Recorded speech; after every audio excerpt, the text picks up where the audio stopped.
All right.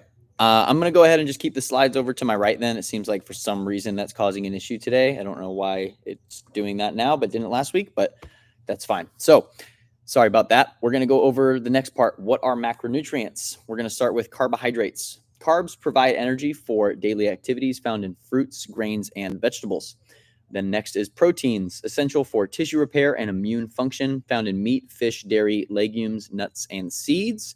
And lastly, we have fats, and important for energy and hormone production, found in oils, nuts, seeds, and some animal products. Hot tip number 1, how do I use macros? So for this one, it's robot voice. Man, I am sorry, guys. I have no clue what changed last week and this week. I have the same setup. I was just at a different location. I'm at Juniper today. I don't know if the Wi-Fi is not good in here. I'm going to do my best to just kind of keep rolling on through, and we can try to troubleshoot for next week. But hopefully, at least most of you can hear me. Number 1, how do I use macros? We're going to go over a couple different breakdowns based on goals. Let me try doing this one more time.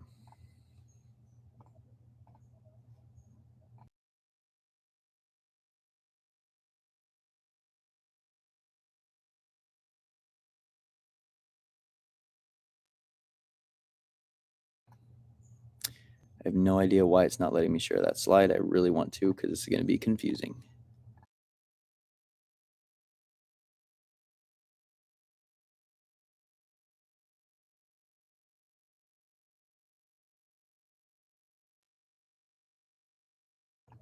All right, guys, I apologize for all this. Bear with me. I'll do my best to explain all. I had graphics and everything for today, so I'll do my best to voice it out. We're going to go over the different ways that we can utilize macros in our fitness and health goals. So for a breakdown, depending on your goal, we have person A, who is interested in increasing muscle mass. For person A, what they're going to want to do is highlight proteins and carbohydrates. Since they're looking to increase their muscle, we're definitely going to want to prioritize protein, which is going to help us build and repair that muscle during exercises. We're going to need carbohydrates to fuel those workouts. And then we're going to need our healthy fats as well, just to round out a healthy diet. For person B, which is someone who would be interested in losing body fat primarily, they're going to want to as well prioritize protein for multiple reasons, but mainly because they are likely going to be in a calorie deficit, meaning that there is a larger risk for losing muscle if we're not maintaining proper protein intake. So making sure protein is important in the losing body fat goal. Carbohydrates are going to come down a little bit when we're looking to lose body fat, mostly because we're lowering our total overall calories, as well as trying to lose some weight. So we're not going to want to be eating too much carbs. That's person B. We'll go in more detail of what these things mean as well. Person C is someone who's interested in maintaining current body composition and health. So for them, it's pretty much going to be a balance, a little bit of a mixture between person A wanting to gain muscle, person B looking to lose body fat primarily, and that will be our maintenance goal. It's going to be very split between. So I'm looking at these numbers here. I know I can't share the screen for some reason. It mutes me. But for example, in person A looking to increase muscle mass, they're looking at 40 to 50% of total calories from carbohydrates, 30 to 40% of total calories from proteins, and 20 to 30% of total calories from fats. Person B looking to lose body fat, we're lowering those carbohydrates again to 30 to 40% of total calories, 30 to 40% of total calories from proteins, and 20 to 30% of total calories from fat. And then again, for the maintenance phase, person 3, the carbohydrates are kind of back to the middle, around 40 to 45%, proteins at 25 to 35, and fats at 25 to 35. So again, the biggest thing here is if we're looking to primarily increase muscle, we're looking to increase our protein and increase our carbs, which is going to lead into an increased total calorie intake, which is going to help us grow our body and our muscle size. If we're looking to primarily lose body fat, we're going to want to, again, maintain high protein. It's actually more important than looking to gain total body weight when we're looking to lose body weight, to keep the protein high so we don't lose the muscle we have or currently are building. And then again, lower the carbs. So the focus for gaining is protein and carbs being higher. The focus for losing is protein high and lower carbs. And the focus for maintenance is a balance. Hot tip number 2, we're going to go a little bit deeper into protein and goals. So our protein is the key to our ability to change our body composition. It is how we feel satiated, how we grow and repair our body as it responds to change. Managing your protein is optimal. You do need an adequate amount of protein to gain muscle, but you actually require more to lose body fat at the same time, like we just discussed, since your body is going into a calorie deficit, where not losing that muscle is increasingly important. If you're looking to put on muscle size, it's actually less important to eat a large quantity of protein, not by much, but we just mean that there is a different level of focus because it's easy to eat a good amount of protein when we're eating more food, if that makes sense. More importantly, when the calories are low, like we had just mentioned. Going a little bit deeper into exactly how much protein do we actually need. The latest research and data suggesting how much protein we should need, which is actually linked in the description below on this video, is 1.6 to 2.4 grams of protein per kilogram of body weight. This is the safe recommendation for all people. The lower end of that, which is the 1.6 gram per kilograms of body weight, is going to be more of a minimum requirement to maintain muscle and avoid muscle loss during a maintenance diet or when not focusing on body composition change. The middle, which would be around 2 grams per kilogram. Now remember, this is per kilogram, not per pound, so it is probably smaller than it sounds saying it out loud. In the middle of that, around the 2 grams per kilogram, is going to be more so to cover all bases. If you're an active individual, whether you're strength training or exercising with a lot of cardio, having somewhere in the middle is going to help you maintain and not worry to be in any kind of lower amount. And then the higher end, the 2.4 grams per kilogram, is going to be those for looking to gain total body mass, looking to lose body fat. We're going to increase our protein intake there as well. And again, remember, it sounds counterintuitive, but when we're losing weight, the protein intake being higher is more important to maintain that. And I know I'm kind of beating the dead horse with that, but that is something that does get lost. So I just wanted to put that out there. The most important point on the amount of protein we need is it's likely more than you think, especially if you're eating a vegan or vegetarian diet. Protein is incredibly important because you may be starting from a deficit of muscle or a deficit of just protein within your diet, since a lot of foods in those ways of eating aren't going to be necessarily high in protein. And you can benefit from the increase of protein in the foods that fit your diet. Let's see here.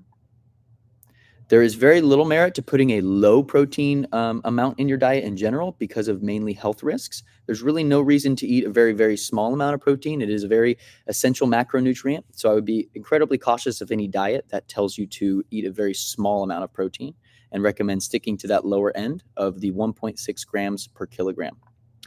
Best sources for you. So if we are eating an omnivorous diet, meaning that we don't have essentially any dietary restrictions, our best sources of protein are going to be from lean, grass-fed red meat, chicken or poultry, fish and eggs or dairy products. If we're eating a vegetarian diet, tofu, Greek yogurt, lentils, chickpeas, and quinoa are going to be our great sources of protein. Again, this is not a limited list. These are just some of the best in terms of when we're looking at protein content per calorie. There are other foods. For example, I hear a lot of people mention beans as a vegetarian source of protein. Although they do have protein, we want to keep in mind foods that are carriers, meaning that they also have carbohydrates. So beans are an example where there is a good source of protein for a vegetarian individual, but there's also a large source of carbs. So we'd be more inclined to look for foods like a tofu or a Greek yogurt, especially a non-fat or low-fat Greek yogurt, who are going to have much less calories and still a lot of protein. So that's just something to keep in mind there. Another note on vegetarian protein is that variety is very important here, since overindulgence in a single vegetarian protein source could potentially cause digestive issues or increase hormonal changes in specific individuals. Specifically, soy overconsumption in men can do a different effect to the estrogen producing hormones and the testosterone producing hormones in the body. So the best way to mitigate that is just keeping variety.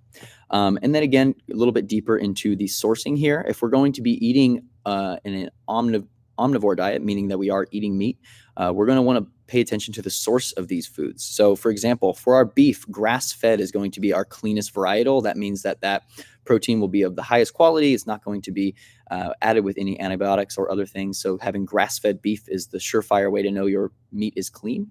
In terms of poultry or chicken, pasture raised is what we're looking for there. That means that we are eating the best quality especially when it comes to eggs, pasture raised as well. When you hear the word cage free or vegetarian feed, these are really just fancy marketing terms. And I'm sure you guys have seen pictures, videos, or documentaries to show what cage free really means. And these animals are not cage free whatsoever. Pasture raised is the word that we're actually looking for that holds merit.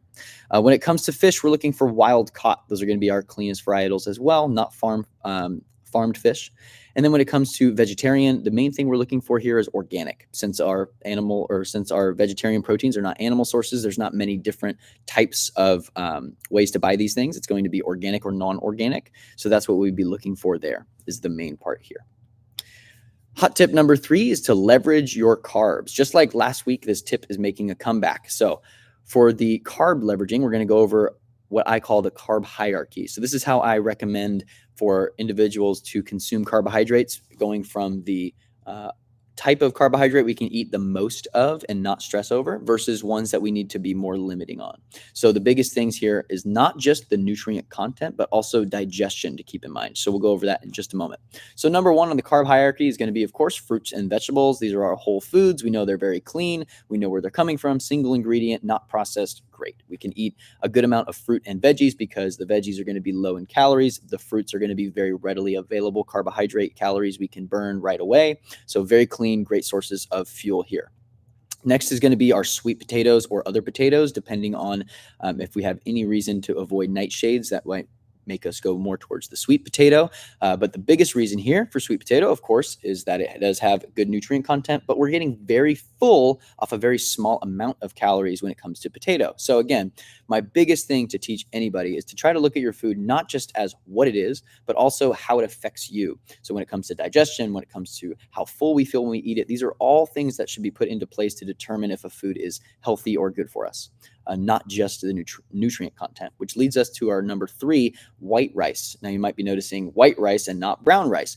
Now again, these rices are extremely similar. The white rice is just the brown rice with the bran removed, but there are a reason why many cultures across the world typically only eat the white rice and get rid of that husk. And that would be for the digestion reason. So for most people, consuming brown rice, although it would have a couple extra vitamins and minerals, are not necessarily the only place you would get those vitamins and minerals, by the way, but they will likely cause a more uncomfortable feeling in the gut, or when consumed every day over a long period of time, brown rice could cause other digestive issues. So we typically opt for the white rice. That's going to be our cleaner of the two.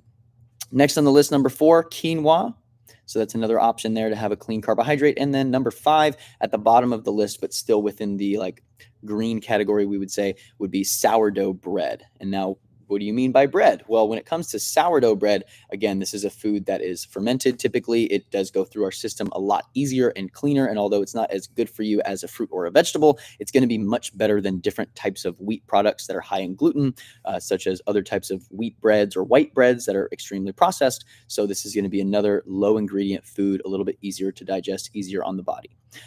You'll notice some of the carbs I didn't mention: pastas, other breads, or tortillas. Now, again, although these don't need to be avoided at all costs, these are going to be our lower ROI carbs, if you will. We're going to get less of a return on our investment in terms of energy for some more processed foods. So we're going to want to focus on the top foods.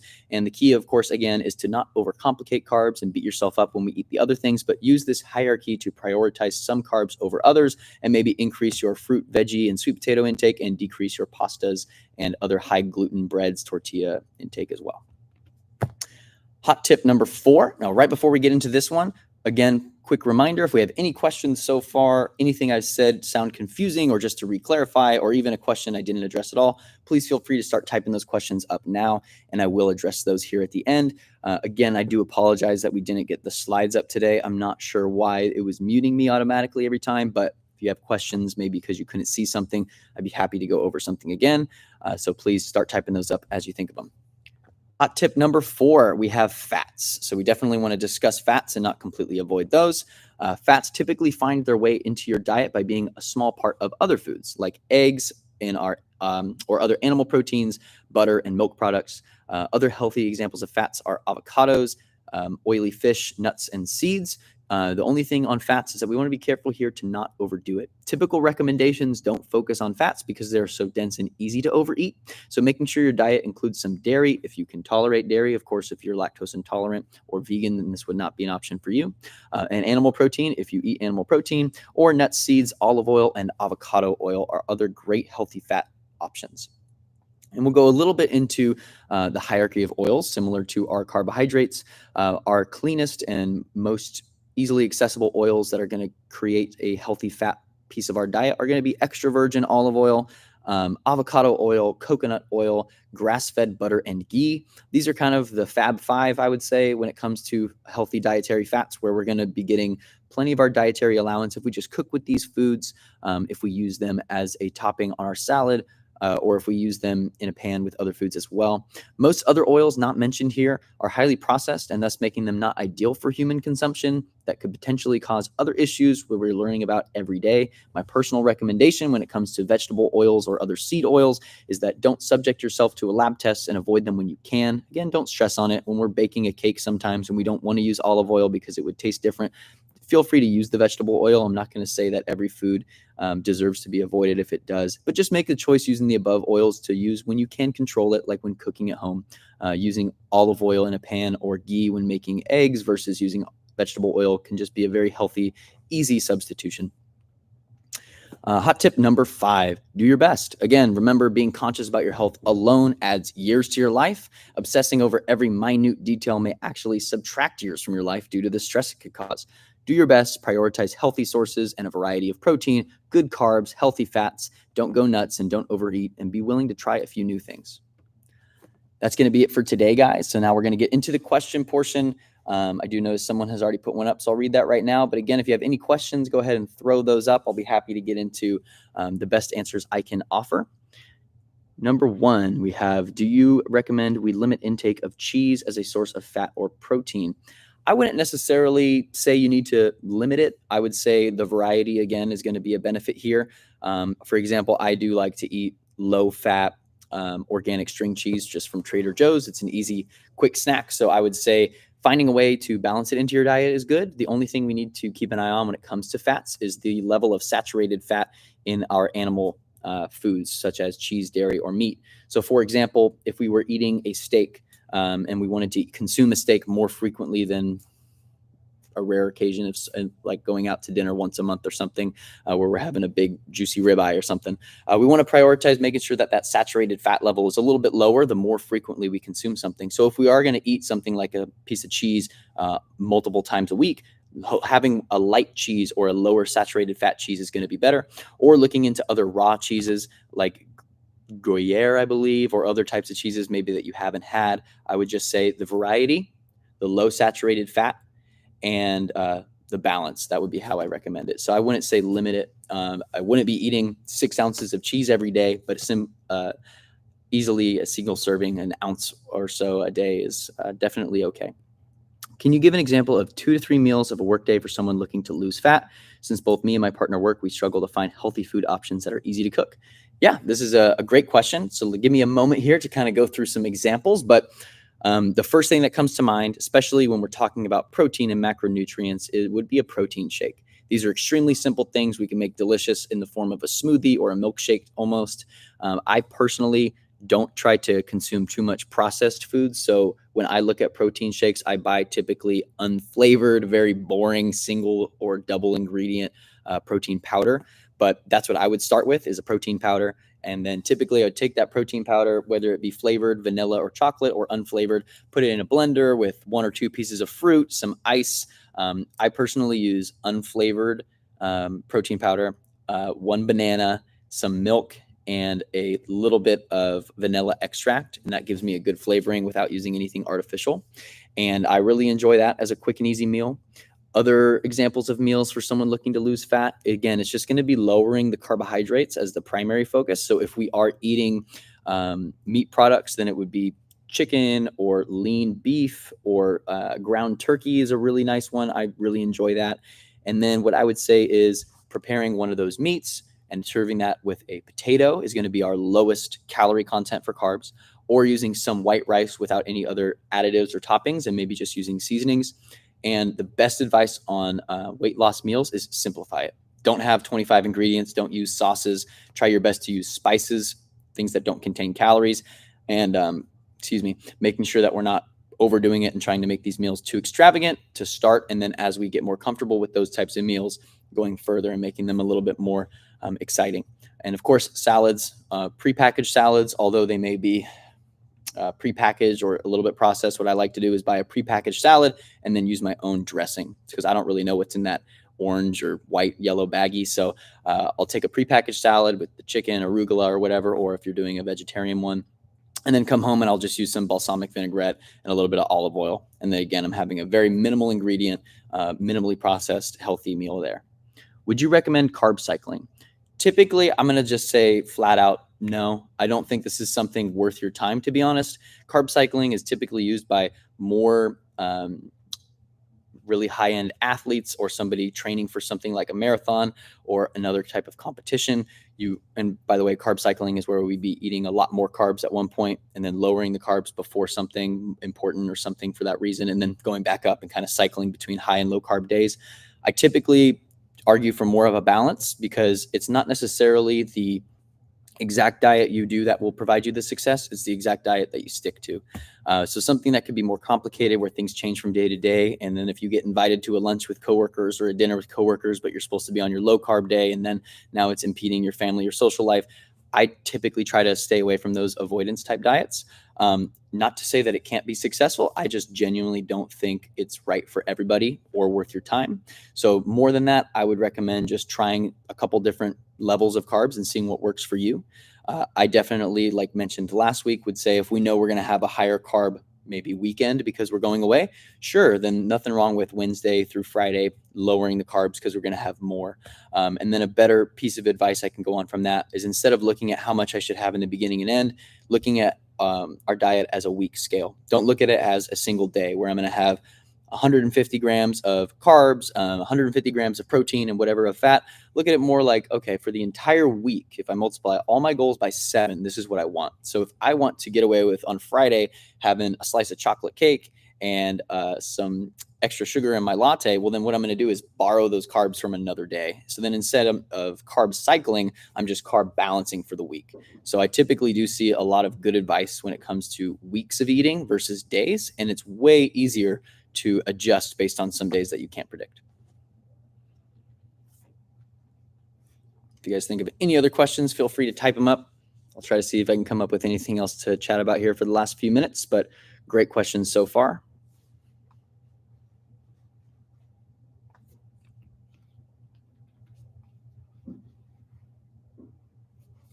Couple other points here. Again, one of my favorite pieces of advice to give to any of my health coaching clients, which I do outside of Juniper, is finding variety in food. You know, we all eat very boring things for the most part. We have what we've been eating our whole lives. Go challenge yourself to find a new fruit or vegetable every month. That could be fun. Challenge yourself to make a new meal that is surrounded by a holiday that maybe is celebrated in a culture that you personally don't, but it finds a way for you to find a new type of food you might love. Find ways to make the meals that you know are unhealthy healthier. You know, change out some of the ingredients. If there's a large portion of oil or butter or high calorie fat in a meal, find something you could replace it with. If there's a meal that you like to bake with, you can actually bake with protein powder. You can use protein powder not as a flour replacement, but you can use it in addition to other ingredients. Or, for example, you can make homemade protein pancakes. And how you do that is you take protein powder by itself, you take a mashed up banana, and that could be it. Typically, you use a binding product like an egg and whisk all that together and then put it in a pan, flip it over once, and then you have a protein pancake. So just find different versions of the foods you enjoy that you can tolerate, and you might be able to eat a lot healthier with a lot less effort and find something new and delicious that you can share. We are getting close to our end here at 12:30, guys, but I'm more than happy to hang out for another minute or so. If we have any other questions, we'll give us another 30 seconds or so. If we have anyone to ask anything else, love to answer it for you guys. If not, we'll wrap it up.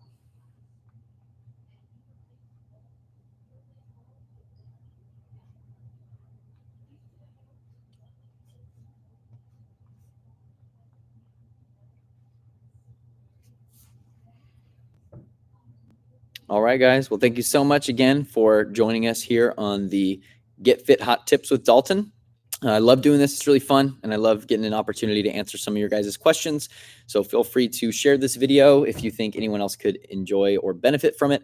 And looking forward to seeing you guys again next week. We're going to save the topic to be announced a little bit later. I think it's kind of more fun when we don't know. But we might announce it a day or two before so you guys can start thinking about any other questions or future topics. Then again, if you have any questions you think of later, please come back to this video that's now posted on our channel and type it up in the comments, and I'll try to answer it next week.